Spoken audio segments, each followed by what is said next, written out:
Bueno, tal cual les había ofrecido y he querido y voy a seguir adelante. Hoy tengo un invitado maravilloso, un ser humano espectacular, un médico que realmente, ¿qué puedo decirle yo? Ha dado y sigue dando, y estoy segura que seguirá dando y demostrando para él ese amor a su profesión médica. Verá, esa entrega que todos los médicos deberían de transmitirle a su paciente. Así que hoy voy a platicar con el doctor Gustavo Aguilar Ruiz. Bueno, como les había ofrecido, estoy aquí con el doctor Gustavo Aguilar, nefrólogo, que la pregunta es mejor que cada quien diga quién es. Doctor Aguilar, muy amable, gracias por este espacio. ¿Quién es el doctor Gustavo Aguilar y qué es lo que usted hace aquí en Guatemala? Bueno, muchas gracias, doña Mayra, por el tiempo. Pues yo soy guatemalteco, ¿no? Tengo 46 años, soy cirujano, egresado de la Universidad de San Carlos de Guatemala. Mi entrenamiento de cirugía general fue en el Hospital General San Juan de Dios. Y luego pues tengo estudios de posgrado en Taiwán, donde realizamos, un grupo de personas pues realizamos un entrenamiento para realizar trasplantes de hígado, de vísceras sólidas y cirugía hepatopancreatobiliar. Entonces hoy por hoy eso es lo que yo me dedico, a cirugía hepatopancreatobiliar y trasplantes de riñón e hígado. Tengo entendido que usted, cuando se fue a Taiwán con su familia, tuvo la oportunidad de quedarse en Taiwán trabajando con el doctor, digamos, que lo entrenó. ¿Por qué se regresaron a Guatemala teniendo esa gran oportunidad usted allá? Bueno, con su esposa, que también es médica, ¿verdad? Sí, mi señora es cirujana también y estábamos en ese momento con dos niñas y ya teníamos una Made in Taiwan, la tercera. Entonces, ya cuando estaba terminando el entrenamiento, el profesor Chao Lun Chen, pionero en cirugía de trasplante de hígado de vivo relacionado, me hace una oferta para poder quedarme a trabajar con él. ¿Y por qué me regresé, doña Mayra? Por varias cosas. Uno, porque este es mi país. O sea, Guatemala es donde yo nací. En Guatemala no se estaba haciendo en ese momento lo que nosotros nos habíamos ido a entrenar para hacer. Y los pacientes guatemaltecos pues también necesitan esa oportunidad, ¿verdad? Entonces eso fue el motivo principal por el cual nos regresamos mi familia y yo. Obviamente, pues si usted lo ve de esa manera, allá estuviéramos haciendo 3 trasplantes a la semana, estuviéramos pues en una situación muy estable, pero no en Guatemala. Y el motivo por el cual yo me fui no se hubiera llevado a cabo, que era ayudar a los pacientes de Guatemala y gracias a Dios algunos de Centroamérica a poder tener la oportunidad de trasplantar su hígado o recibir un tratamiento pues acorde a su enfermedad según el cáncer de hígado, lesión cerebral, cáncer de páncreas o lo que nosotros hemos ido a aprender, ¿verdad? Digamos, en Estados Unidos se empezaron a hacer trasplantes de hígado en 1963, en Brasil o Latinoamérica en 1968. ¿Por qué Guatemala empezó hasta el 2021? Esa es una pregunta difícil de contestar y a la vez sencilla, y me explico por qué. Los Estados Unidos, o un monstruo de país como Brasil, realmente al tener una población con una demanda tan alta, siempre tuvieron personas que estaban deseando poder realizar los trasplantes de hígado, de riñón y esto. Hagamos de cuenta qué es lo que sucede en Estados Unidos para ese entonces que usted lo menciona. Hay una persona como Thomas Stars, en ese momento estaba en Denver y él estaba con la inquietud de poder trasplantar hígados, pero la inmunosupresión no se los debía. ¿Por qué? Porque no habían buenos inmunosupresores, había ciatropina, había esteroides, pero se rechazaban muy luego. Entonces, ¿cuándo se hace uno exitoso? En 1968. ¿Por qué? Porque ya podían usar ciclosporina, ya los esteroides estaban funcionando. Pero ¿cómo cree que llegaron a eso? Que había instituciones que se los permitieron realizar. Así trasplantaban perros, así trasplantaban, como usted dice, tuvieron mucho chance de practicar pues con animalitos, ¿verdad? Y cuando ellos pudieron hacerlo en un ser humano, ellos tenían todo el apoyo de una institución, de un estado, de un país que tenía los ojos puestos en eso. ¿Para qué? Porque había mucha demanda, ahora hay muchísima más. Y si usted se da cuenta, esto es algo muy caro, esto es algo muy complejo, pero los fondos existen en esos países para poder llevarlo a cabo. Por ejemplo, en el 68, cuando Thomas Strauss era el primero exitoso, ¿verdad? Todavía pasaron 20 años antes de que pudiera la OMS o la NHA en Estados Unidos, ¿verdad?, autorizar y dejar de que los trasplantes de hígado fueran experimentales para volverse ya un tratamiento óptimo para los pacientes con falla hepática terminal. Todo lleva un proceso, pero ¿cuál es la diferencia? Que ellos sí lo hicieron, ellos sí lo van llevando a cabo, ¿verdad? Entonces ya cuando ellos lo logran es porque tenían atrás millones de horas de trabajo, millones de dólares atrás, ¿verdad? Y gente que no es egoísta. ¿Por qué? Porque lo que yo aprendo, lo que yo sé hacer, lo multiplican, no solo para un lugar, para todo un país tan grande, de 300 millones de habitantes como los Estados Unidos, ¿verdad? Sí, es complicado, como usted dice, porque ellos, digamos, tienen toda la infraestructura con una coordinadora de trasplantes. Aquí hay ciertos médicos profesionales que han hecho el esfuerzo, pero se encuentran con una gran pared. Y no logran ustedes el amor, digamos, a su profesión, no la logran realizar a gusto, digamos, porque les hacen falta sus instrumentos, les hace falta ciertos insumos que de parte de quién, digamos, se necesita eso, además de que la cultura de donación de órganos en Guatemala desafortunadamente está es muy mala. Es muy mala, sí. Le digo una cosa, y esa es parte de la pregunta anterior que usted me hacía, ¿por qué en Guatemala vamos tan atrasados? Y es justamente por eso, porque si usted se da cuenta son esfuerzos individuales de personas que han cambiado la historia del país, como el doctor Manuel Toledo y el doctor García Galonte en el Hospital General, Randall Lowe en Fundanier, o sea, Vicente Sánchez Polo en el IX con su grupo, pues. Entonces, pero esos son esfuerzos de instituciones individuales que no permitieron, que no han logrado como país terminar de desarrollar. ¿Por qué? Porque parece uno a veces un Quijote de la Mancha, peleando contra los molinos, ¿verdad? ¿Por qué? Porque son paredes contra paredes. Le pongo un ejemplo. Randall Lowe es egresado del Hospital General. Y él se fue a hacer nefrología. Y el primer lugar donde él regresó a pedir trabajo, siendo nefrólogo, fue al Hospital General. Y en ese momento le dijeron que no, porque no estaban interesados en lo que él hacía. Hoy por hoy nosotros hacemos en el San Juan de Dios trasplantes de riñón pediátricos, tal vez 1, 2, lo más 3 al año. Ellos están haciendo en una institución, porque tampoco fue fácil para él, como usted ya lo sabe, ya lo entrevistó, fue muy difícil. Misma historia con el doctor Manuel Toledo, ¿verdad? En el Hospital General. O sea, fueron cierre de puertas contra cierre de puertas hasta que por fin, pese a tantos años de lucha y de no, pues un grupo de gente se logra volver muy afín, como una misma visión, y logran realizarlo. Pero son misiones individuales y son personas que tienen necedad, que tienen, como usted dice, amor por su trabajo, perseverancia, ¿verdad? Entonces, eso es lo que vuelve diferente a una persona en este país. Y esos que dicen no, son los rotativos, digamos. Sí. O rotativos o personas que están sembradas en las instituciones de salud a nivel estatal, porque la dicotomía del país es muy clara. Sistema de salud público y sistema de salud privado.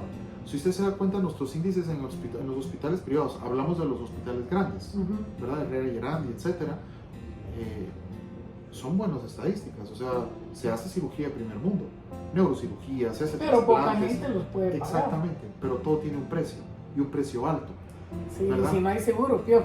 Exacto. Entonces, en salud pública pasa lo contrario. Entonces, como son pacientes de salud pública, pues son despreciados, por decirlo de alguna manera. ¿Sabe qué? Varias cosas que a uno le llaman la atención. El profesor que a mí me entrenó vino a Guatemala. Y él entra al Hospital General San Juan de Dios. Eso fue en el año 2017, más o menos. 2017, 2017. Y viene él y entra, y lo primero que se da cuenta es en un reloj en la entrada del hospital que no funciona, ¿verdad? Que solo da la hora 2 veces bien al día. Entonces me dice, ese reloj no funciona. Sí, y de todos los años, del año donde fundó el hospital.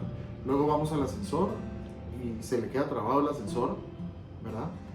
A una persona que logró fundar un hospital de 3,000 camas con 52 quirófanos funcionando. Él es un caballero, no dijo nada, pero un miembro de su comitiva al salir, y esto es muy ofensivo y mucha gente se sintió mal, pero una miembro de la comitiva de él me dice a mí en la tarde: Gustavo, estás loco si crees que en ese lugar vas a poder hacer un trasplante. Ahí yo ni a mi perro traería, de lo mal que está eso. Entonces, esa era la manera como ellos vieron el Hospital General, ¿verdad? Triste. Entonces, ¿por qué dicen esto? Porque los mijitorios de sala de operaciones no servían, porque los lavamanos en sala de operaciones no sirven, porque había que lavarse las manos en cubetas con agua, porque las lámparas del quirófano no sirven, porque nosotros tenemos que llevar los instrumentos, ¿verdad? Imagínense. Entonces, y ese es nuestro hospital escuela, entonces, o uno de los más grandes, pero eso genera como un problema importante en que este tipo de programas no sean bien vistos, porque ¿en qué se gasta aparte de la corrupción en el hospital? En la violencia, ¿verdad? En cirugías de emergencia, en caso de cirugía, pues. Y que ¿verdad? Es muy bueno también. Pues. Exacto. Y en pediatría, pues en casos de enfermedades que en otras partes pues ya prácticamente están erradicadas, ¿verdad? Porque muy difícilmente usted va a ver que en Estados Unidos, en Asia o en países de primer mundo, los niños se mueren de diarrea. Eso pasa aquí con nosotros. Entonces, todo eso gasta los recursos que no deberían de gastarse en eso. Y a las autoridades es muy poco probable que les interese gastar mucho dinero en un pequeño grupo de enfermos, específicamente en hígado. Porque usted se pone a ver los gastos que conlleva hacer un trasplante de hígado. Es un montón de plata que podría ayudar a otro montón de pacientes. Entonces, en la lógica de ellos, pues más es mejor. Pero ese paciente que es cabeza de familia, o es mamá de familia, o es papá, mamá, lo que sea, trabajador, trabajadora, que se está muriendo porque tiene cirrosis, pues también debe ser una oportunidad, porque el estigma de que todos los pacientes que tienen cirrosis son alcohólicos, pues eso es muy falso. Sí, mi abuelita se murió de cirrosis y nunca se tomó un trago. Exacto, entonces eso tiende a pasar mucho, porque lo que sucede es, ¿qué es lo que pasa? Tiene cirrosis. Y lo primero que le dice a una persona cuando vienen aquí a la consulta: doctor, yo nunca he tomado, pues no se le está juzgando por eso. Realmente yo sé, pero en el popular, en la gente popular dicen: de plano era bolo, de plano era alcohólico, y por eso no quieren ayudar, ¿verdad? Sí, porque en riñón, digamos, ¿cuánto le cuesta realmente al gobierno estar en diálisis contra trasplantarlo y que se vuelva una persona útil, como se lo dice, ¿verdad? Pero prefieren gastar porque, no sé, ¿verdad? Pues hay buenos negocios con la hemodiálisis y la diálisis peritoneal y todo, obviamente eso es vox populi. Sin embargo, funciona también, porque vea, la insuficiencia renal no se va a acabar. No, ni aunque nosotros trasplantemos un paciente a la semana o 2 a la semana, póngale cualquier número que usted quiera, que tuviéramos ¿Cuál es la lista de espera para el riñón, digamos, en el San Juan de Dios, que usted sí tiene datos? El fin de semana nosotros operamos un paciente que tenía 4 años en lista de espera para un donante cadavérico. 4 años. Y el otro paciente tenía más o menos 5 años de estar en lista de espera, esperando un riñón de donante cadavérico. Entonces, si se da cuenta, el chance de sobrevivir esa lista de espera es bien bajito, ¿verdad? ¿Por qué? Porque, como al principio de nuestra charla usted decía, nuestra donación o nuestra cultura de donación es muy pobre, muy mala. Sin embargo, por los mismos esfuerzos individuales, ahorita en el Hospital General hay una muy buena coordinadora de trasplantes, ¿saben? Hay una doctora, si se vale pues decir el nombre, se llama Cindy Ishmankov. Ella ha tenido ha levantado nuestra tasa de donación, porque es una persona que hace su trabajo con mucho cariño, sí, es que eso es importante. Entonces, ella nos ha dado pues la oportunidad de trasplantar pacientes. Ya me va a hacer el contacto para que le entrevistemos también, claro que sí. Porque por eso iba yo. Digamos, yo empecé en el 2004 Fundación Donaré y su objetivo era crear la cultura de donación de órganos. Desafortunadamente lo dejé en el 2010, pero ¿por qué cree usted que el guatemalteco como tal no tiene esa cultura? Pues sabe que no es falta de cultura, es falta de educación. O sea, la cultura de donación de órganos. Pero le digo, no es falta, eso es falta de educar al guatemalteco. Porque esos son momentos, y usted lo vivió y con todo, no quiero que usted regrese a eso, pero son momentos muy tristes para cualquier ser humano. Sí. O ¿verdad? sea, la llegada de un órgano para una familia quiere decir que hubo una tragedia en otra familia, ¿verdad? Entonces, eso es lo que tenemos muy arraigado. Por ejemplo, el mágico religioso, decir, no, que este se tiene que ir completo y todo esto. Sin embargo, ha ido cambiando. Sí. Y le digo, ¿por qué? Porque cuando esto se hace bien y la gente lo escucha más y hoy hay mucha más publicidad y les llega la información más fácil, ¿verdad? Entonces, la tasa de negatividad que ha tenido pues esta doctora que le mencioné anteriormente, pues no es tan baja. ¿Por qué? Porque la mayoría están conscientes. Lo que no nos lleva a una finalización adecuada, o sea, a poder procurar, es que el paciente está muy inestable o no se puede cuidar durante muchas horas, porque hagamos de cuenta, está el Hospital General San Juan de Dios, que es donde nosotros estamos haciendo esto, y tenemos un paciente que sabemos que tiene muerte encefálica, ¿verdad? ¿Qué es muerte encefálica o muerte cerebral para que... La muerte encefálica es cuando el cerebro, o sea, ya no está llegándole sangre al cerebro. ¿Por qué? Porque está infartado. Entonces el paciente está muerto y únicamente tiene sus funciones cardíacas y respiratorias gracias a los monitores y a los equipos que le dan soporte vital continuo. Muerte cerebral nunca va a regresar. No. Digamos, no es como coma que uno sí puede regresar. Muerte cerebral en la historia no existe, porque eso es muerte. Sí. El único que ha regresado a la muerte es Jesús. Sí. Entonces, esto es muerte.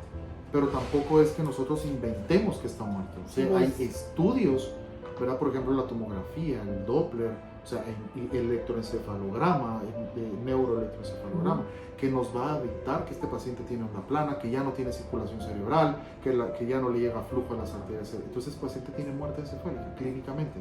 Sin embargo, se sigue un protocolo, obviamente. Sí, pues, ¿verdad? No es de decir, bueno, ahorita tiene y de una vez vamos. No. En el momento donde se da como una alerta, llega la doctora procuradora y también la gente de intensivo, y ese es un problema también, y va a entenderme por qué. Porque nos dicen, bueno, tenemos este paciente, hagamos de cuenta que sufrió un accidente en moto, porque no iba con casco, y tiene un trauma de cráneo, y quedó muy mal, y no sobrevivió. Okay. Sin embargo, como le digo, el cerebro es el encargado de la computadora de manejar todo nuestro cuerpo, y ya no está muerto, solo lo tenemos con monitores para mantenerlo vivo y equipo médico, ¿verdad? Entonces, vemos que de frente la presión ya bajó, entonces necesita aminas vasoactivas, que la creatinina se está manteniendo así, que necesita soluciones. Entonces, si usted se da cuenta, y en la emergencia nos llaman, o llaman a esta gente de intensivo y dicen, miren, nosotros tenemos un paciente que está infartado, que su chance de sobrevida, pues, va a sobrevivir, y ustedes están ventilando a un muerto, ¿verdad? Entonces, ¿me entienden? Sí, pues. Y todo es tardado. Sí. Todo, porque la misma ley el decreto ley que nosotros usamos nos exige, bueno, la muerte encefálica se hace a través del electroencefalograma, a partir de ahí tenemos que tener uno, luego se repite o se hace otro a la mañana o a las 12 horas siguientes, ya sin sedación ni paralización del paciente, todo certificado por un neurólogo, luego llega al Ministerio Público si hubo tragedia o el INASIF, hasta que ellos lo certifiquen. Eso es un proceso de varias horas o incluso días. Y cuesta mantener esos pacientes así, porque además de un costo económico, hay una lista de pacientes que realmente tienen un chance de sobrevivir en la emergencia o en cualquier otro servicio. Entonces esas camas son vitales y son altamente cotizadas en esos hospitales, ¿verdad? ¿Quién puede ser donador de órganos? Cualquier persona. O sea, hay dos tipos de donación, ¿verdad? Muerte cadavérica, que es esta que usted me acaba de decir, y de vivo relacionado. Sí. Cualquiera puede ser donante, cualquiera. Hagamos de cuenta que yo quiero ser donante, entonces yo se lo expreso a mi esposa en vida de que yo voy a ser donante y que me gustaría que ella respetase esa decisión si ella tuviese o cayese en muerte encefálica. ¿Por qué? Porque ella, hagamos de cuenta que ella tiene la potestad también, porque la ley se lo permite aquí en Guatemala, decir no. Él dijo que sí, pero yo digo que no. Y la que toma las decisiones cuando él ya esté muerto soy yo.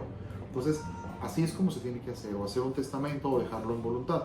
Cuando es complejo, la nueva ley sí estipula eso, que aparezca, soy donante de órganos atrás de la licencia o algo así, para que entonces la ley nos permita utilizar esos órganos, sin tanto trámite, pues, siempre y cuando sea lógico. Obviamente todo se hace en un marco protocolario bien llevado. Y el otro tipo de donante es el donante de vivo, ¿verdad? El donante de vivo que es relacionado o no relacionado. Sí, pues eso es riñón, córneas, Para donante vivo no hacemos de córneas porque ese sí necesita sus ojos. Sí. Hacemos de riñón o de hígado. Y de hígado solo a nivel de privado, a nivel de hospital privado. A nivel público no. Sí es complicado, ¿verdad? Sí es, digamos, yo sé que usted ha hecho muchos trasplantes en Guadalajara, ¿verdad? Y que en México leí que tienen 74 centros de trasplante y en Brasil 58. Y aquí solo tenemos uno. ¿Dónde se complica en Guatemala? No es que solo sea uno. Uno de... Estamos hablando de hígado. De hígado sí hay muchos. En nuestros países hay muchos. Sí. De riñón hay varios. Sí. Porque de riñón, gracias a Dios, el Seguro Social tiene uno. El Roosevelt, el pediátrico, tiene uno. Nosotros en el Hospital General tenemos adultos y pediátricos. Entonces sí hay. ¿En qué se diferencia una unidad de trasplante de riñón al de hígado? Abismales las diferencias. Abismales. Porque el riñón técnicamente es un poquito más fácil, ¿verdad? ¿Por qué? Porque uno va a poner el riñón en un lugar ortotópico, o sea, donde no va. Si ponemos el riñón, hagamos de cuenta, en la fosa ilíaca derecha, ¿verdad? No le quitamos ninguno de esos dos riñones que no sirven al receptor. Entonces solo hacemos una única cirugía como tal. En caso del hígado, sí hay que quitar el hígado porque no le va a caber en otro lado. Y que tiene circulación muy propia, tiene circulación de la vena porta, tiene una vía biliar, tiene una arteria, tiene drenaje venoso hacia la cava. Entonces técnicamente se vuelve más difícil. Se necesitan muchos insumos, se necesita un equipo más grande. Nosotros para hacer... ¿Más cirujanos? Pues dejen los cirujanos, sí, pero necesitamos anestesia también y anestesia con monitoreo competente. El trasplante de hígado tiene diferentes fases. Hagamos de cuenta que hacemos la fase de la procuración o la resección en caso de donante vivo. En simultáneo o un desfase de 1 a 2 horas se puede empezar a hacer en el receptor la quitada del hígado, pero ahí estamos hablando de 2 cirugías muy grandes, ¿verdad? Sí, pues. Con 2 anestesiólogos muy competentes. Luego viene la fase donde el paciente ya le quitamos el hígado, pues tienen que mantenerlo vivo. O sea, los cirujanos somos una parte técnica del asunto que obviamente es importante, pero el resto del equipo es fundamental porque esos anestesiólogos tienen que mantener vivo al paciente cuando no tiene hígado, tienen que mantenerle sus funciones de coagulación, de ácido base, ¿verdad? Todo tiene que estar ahí funcionando mientras nosotros estamos preparando para ponerle un nuevo hígado. Y luego viene lo más complejo, que es ponerlo, porque técnicamente nosotros lo ponemos, porque hacemos las uniones vasculares y esto. Pero abrir ese hígado que está muerto, o sea, que lo pasamos por soluciones de preservación congeladas para limpiar la sangre del que donó la víscera, o sea, para limpiarlo y que le entren menos células propias del donante al receptor para que menos rechazo y todo esto. Entonces, ese momento donde termina la fase hepática y empieza la reperfusión, es como que nos estén disparando con una bola de cañón.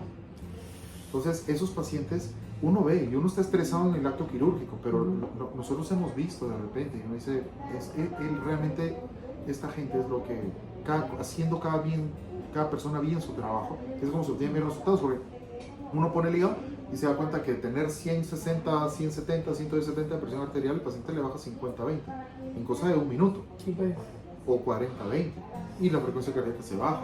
¿Por qué? Porque están entrando todos esos radicales libres que son tóxicos para el cuerpo. O sea, digamos, de principio a fin está hablando de ¿qué? 10, 12 horas. Sí, 8 horas. ¿Como un equipo de cuántas personas?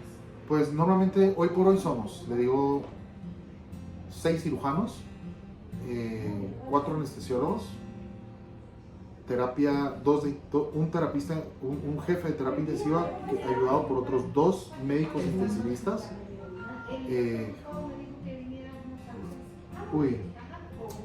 Tenemos soporte de enfermería, obviamente muy importante, las enfermeras, tanto las que circulan como las que nos están llevando los instrumentos, porque son enfermeras entrenadas solo para eso, ¿verdad? Y hoy por hoy, ¿usted cree que ya tiene ese equipo en Guatemala? Porque al principio, para hacer trasplante de hígado, lo acompañaban sus compañeros, digamos, de Guadalajara. ¿Sí? Hoy por hoy se puede decir que usted ya tiene formado todo ese equipo. Tenemos un equipo altamente capacitado y competente. Y cada vez no han dejado de venir mis amigos de México y espero que no dejen de venir muchos años, pero cada vez estamos más seguros de lo que nosotros podemos hacer, porque es la evolución normal de cualquier equipo o grupo de trasplantes, ¿no? Que todo el mundo esté más comprometido y sepa específicamente en qué parte tienen que actuar, cómo tienen que actuar, porque al principio obviamente cualquier cosa daba miedo. Si el paciente se movía, si le cambiaban los signos vitales, era mucho estrés. Ahora ya no lo tomamos un poquito, ya un poco más relajado, siempre con los reflectores puestos sobre estos dos, pero ya un poquito con más experiencia. Obviamente los casos que llevamos son muy pocos si los comparamos con otros lados, pero ya lo empezamos a hacer. Sí, el inicio es lo que... Si usted tuviera la famosa varita mágica, porque vale soñar, ¿cuál sería su sueño para trasplantes de hígado en Guatemala? Que hubiera que existiera que tuvieran el respaldo de... Uno, haberlo podido hacer antes. Pero, porque, le digo, mucha gente que se quedó en el camino y lamentablemente, pues son amigos, ¿no? Porque a la larga, usted ha visto en el actuar médico a muchos colegas, cuando padecen una enfermedad crónica, los pacientes, pues uno se involucra. Ya no es solo la empatía médico-paciente que nos vemos, sino ya conoce uno los problemas familiares, ya conoce uno las alegrías, lo invitan a hacer, o sea, ya se vuelve a una relación como más de amistad, no solo con el enfermo, sino con la familia. Entonces, cuando uno se pone a pensar atrás en la gente que no lo logró, porque no teníamos, porque no nos daban permiso, porque no podíamos hacerlo. Pero, técnicamente. ¿No le daban permiso? ¿Quién? Okay. Al principio, cuando nosotros empezamos a soñar con esto, el sueño era hacerlo en salud pública, y ese es parte de lo que quisiera hacer con lo de la varita mágica. ¿Por qué? Porque nosotros operamos en una institución que me abrió las puertas y que es perfecta para esto, porque tenemos de todo lo que necesitamos, de todo. Ahí sí, cuando vino el profesor de taiwanés mío, me dijo, aquí sí se puede, ¿verdad? Todo funciona, aquí sí me dijo. Es pequeño, pero todo funciona, ¿verdad? Pero solo un grupo de personas. Solo los que pueden pagarlo. Y le abrimos la puerta y la posibilidad, porque tenemos 2 pacientes centroamericanos ya operados. Entonces, también se le abre la puerta a esta gente, pero todos tienen que pagar. Y todos son de vivo relacionado. Entonces, si usted contestando la pregunta de la varita mágica, una institución que nos soporte. Pública. Pues sí, pública o que pudiera ser una unión público-privada, ¿verdad? En una institución donde, por ejemplo, a mí me digan, el presupuesto para que trasplantes hígados es de tanto, Gustavo, pero me tenés que demostrar resultados. Está perfecto, yo se los enseño. Eso es lo que uno busca, ¿verdad? Pero que no le cuarteen a uno la posibilidad de poder ayudar a quien no lo va a poder pagar, ¿verdad? Sí. Entonces, ¿cómo se puede hacer eso? Pues un lugar donde puedan entrar pacientes públicos, pacientes privados, que los que puedan pagar paguen, que los que no puedan pagar pues es mantenido o es cubierto por salud pública. Exactamente, ¿verdad? Porque pensar en que, y con toda tristeza se lo digo, pero pensar en que vamos a hacer uno ahorita, hoy por hoy, pues yo espero que con los años mejore esto, pero hoy, ahorita, en febrero 2024, pensar en que vamos a hacer un trasplante de hígado en San Juan de Dios, por lo menos a mi criterio, lo veo imposible, ¿verdad? Porque cuando usted entra a una sala de operaciones donde nosotros hacemos un trasplante de hígado, usted ve la cantidad de equipo, tecnología, instrumentos, insumos. Deje los instrumentos y los insumos, porque le contaré una historia de eso más tarde, pero la tecnología, los monitores, los laboratorios, el banco de sangre a nuestra disposición, 3 salas de operaciones solo para nosotros, ¿verdad? Enfermeras todo el tiempo para nosotros, con algo tan sencillo. Bueno, ya me cansé, cambiémonos, porque esa es gracia de tener un equipo grande. Me cansé o tengo que ir al baño. ¿Un baño a dónde poder ir? Una refrigeradora donde hay gaseosas. ¿Dónde me van a calentar un sándwich? ¿Verdad? En el Hospital General no hay eso. Como le decía yo en algún momento, 8 años pasaron con los 2 mijitorios del vestidor de hombres sin funcionar. O sea, no hay ni dónde ir a orinar. No había, pues, porque estas últimas semanas ya funcionan, ¿verdad? O sea, no había, no ponen papel de baño. O sea, con algo tan sencillo como eso, no me veo yo pasando 10 horas en ese hospital. Que sí las he pasado, ¿verdad? Con trasplante de riñón. Sí, porque el jueves de la semana pasada hicimos 3 trasplantes de riñón, ¿verdad?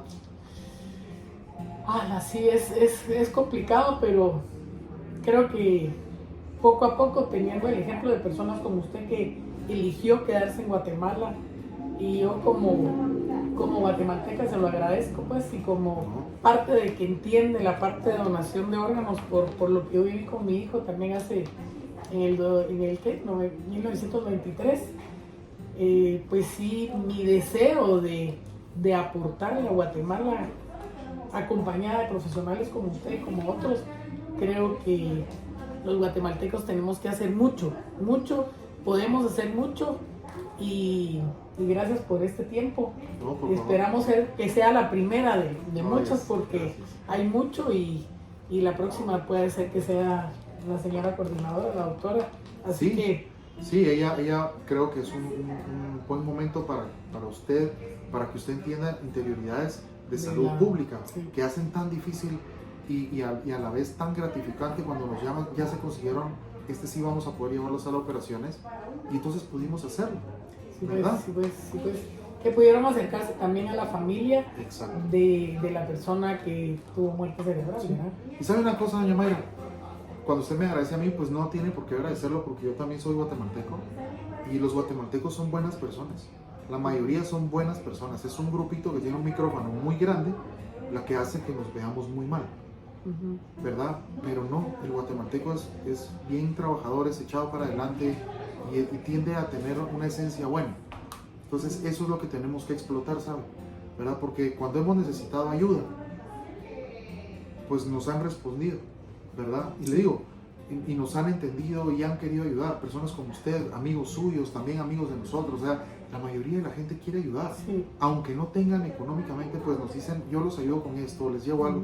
O sea, tengo la medicina, así nos podemos ayudar, ¿verdad? Sí. Pero tenemos que dejar atrás también muchas envidias, mucho resquemor, muchas desconfianzas, que obviamente son lógicas, porque El ego. es porque vivimos en un país donde el yo es más importante a veces que el resultado final. Y me incluyo yo también ahí, no crea, ¿verdad? O sea, es muy difícil, y hay que combatir contra esos demonios, ¿verdad? Cabal. Que es difícil de entenderlos, ¿verdad? Sí, hombre, sí, pero vamos a hacer crecer eso. Esa cultura la vamos a crecer poco a poco, y recuérdese, yo soy donadora de órganos y mi familia ya lo sabe. Apoye usted. Gracias, doctor. Gracias. Le agradezco mucho, de No, verdad. para servirle. De Gracias, verdad, Maylin. gracias por todo hoy. No, a usted, gracias. Como usted pudo interpretar, sentir en esta charla con el doctor Aguilar, depende de usted que usted comparta su deseo de querer ser donador de órganos. Su familia lo tiene que saber, no tiene que inscribirse en ningún lugar, no tiene que andar con un carnet, ni mucho menos. Usted tiene que hablar en familia, y que todos tengan claro qué es ser un donador de órganos. Ayúdeme, ayudémonos a crear esa cultura aquí en Guatemala, hablando sobre esto. Gracias, y gracias por seguir la serie de Saber Levantarse de Mayra Gabriel con temas tabú. ¡Pilas, patojos!